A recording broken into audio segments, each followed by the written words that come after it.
Ал жердеги сеттер негизи эскирген да.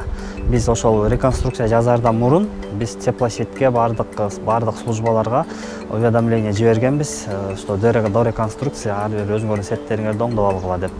Анан эми азыр эми шаар чоңоюп атат, өзүңөр көрүп атасыңар, алар убагында жасалган эмес.